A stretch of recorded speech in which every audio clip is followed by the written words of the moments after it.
eyali mujja wa Rema Namakula ku side za Kenzo era ng'ennaku zino ye badewe amanyikiddwa nga Evelyn Namulondo yasobodde okuba nti afuna omulimo.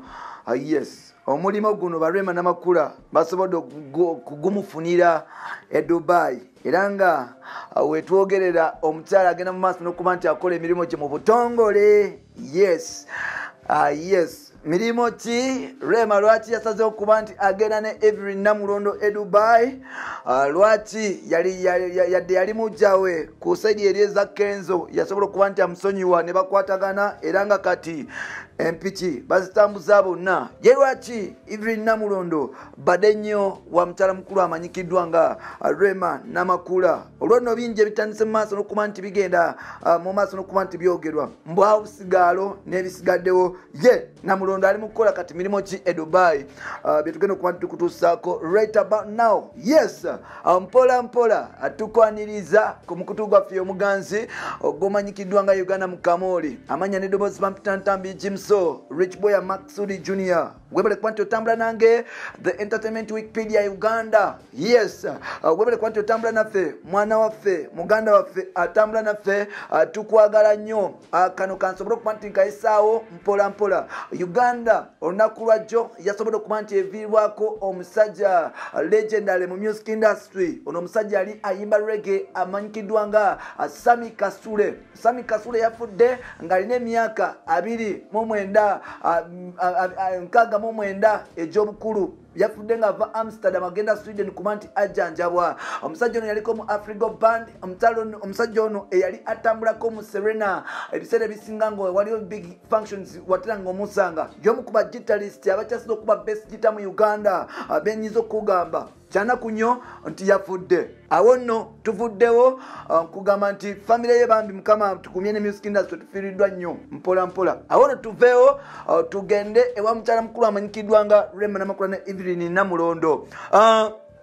Rema ali Dubai yasobodde okuba nti atwala mukwano gw'enfanfe. Yes, amanyikiddwa nga Eva Namulondo oba Evelyn Namulondo. Eva yali mujja wa Rema nti ono yagenda nga mu maaso n'okuba nti ayenda ku Kenzo nga beeyenda ne Kenzo mpola mpola era nga Kenzo yasobola okuba nti amugulira akamotoka kakaasoka ka Spasio. Omukyalo ono yali azanyira emizannyo mu Ebonies, I think there. So yes, yes, Kenzo yasobola okuba nti agenda mu maaso n'okuba nti amukwana na kimutuusaako olwakamala kukimutuusaako naye namudampinga.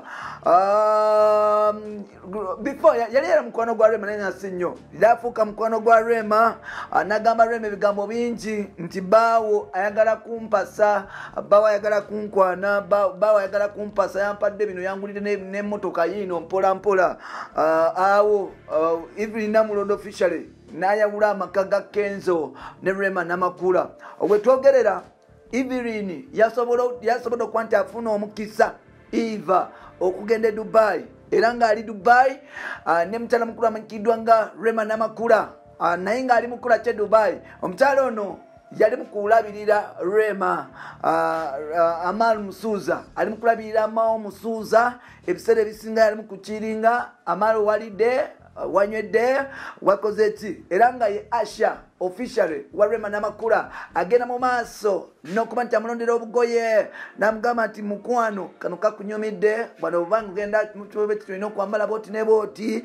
Yes, abantu abasinga batandise okugamba nti officially bafunye obusigaalo oba maidi nti Evelyn Namulondo mukwasi wa nsawo mpola mpola naye bo bavuddeyo nti oba nkwate ensawo kankwate kasanga ndi Dubai gye mbadde ndudde okugenda lockdown yonna yansanga Uganda ng'abantu tebakyangula kuntwalako Dubai. Kati ate bwe mwagala nneme kunyumirwa bulamu mpola mpola nga nina Rema wange. Rema basobodde okuba nti banyumirwa bagenda kuweza wiki namba nga bali mu kibuga kinene bagenda mu maaso n'okuba nti bali omusimbi n'okuba nti bali mu mukwano ogw'ekimemete.